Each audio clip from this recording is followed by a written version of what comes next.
గుంగిడి సునీతా మహేందర్ రెడ్డి గారు, గౌరవ ఎమ్మెల్యే గారు, ప్రభుత్వ విప్ సాదర స్వాగతం తెలియజేస్తాం. గట్టిగా చప్పట్లు కొట్టండి. Thank you sir. Thank you madam. Real vision homes వారికి శుభాకాంక్షలు తెలియజేస్తూ, మరి గ్రామీణ ప్రాంతాల్లో కూడా ఒక అర్బన్ ఏరియాని సృష్టించడానికి ప్రయత్నం చేస్తున్న వారికి ప్రత్యేకంగా అభినందనలు కూడా తెలియజేస్తున్నాను.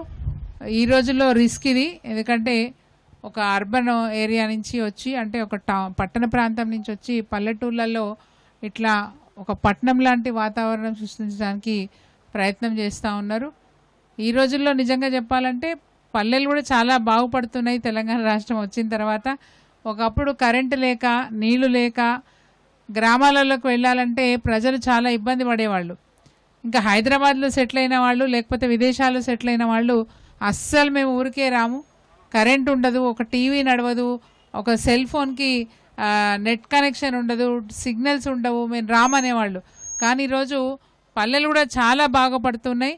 మరి అలాంటి పల్లెటూళ్ళకి ఇంకా వినూత్నమైనటువంటి అభివృద్ధిని తీసుకురావాలనే ఉద్దేశంతో ఈరోజు మరి రియల్ విజన్ హోమ్స్ వారు ఇక్కడ కొన్ని ఎకరాలని, ఎన్ని ఎకరాలండి, 50 ఎకరాల్లో ఈరోజు మరి లేఅవుట్ చేసి ఇక్కడ ఉన్న వాళ్ళకి అధునాతమైనటువంటి సౌకర్యాలు కల్పిస్తూ, అంటే హైదరాబాద్లో ఉన్న వాళ్ళు కూడా అప్పుడప్పుడు అనుకుంటుంటారు మనకి ఎక్కడన్నా ఒక ఏది ఫామ్ హౌస్ ఉంటే బాగుండు, ఊరికే హాలిడేస్ వచ్చినప్పుడు ఎక్కడెక్కడికో పోయి రావడం ఎందుకు, మనకే ఒక ఫామ్ హౌస్ ఉంటే వారానికో నెలకోసారి పోయి చూసుకొని వస్తాం కదా అని.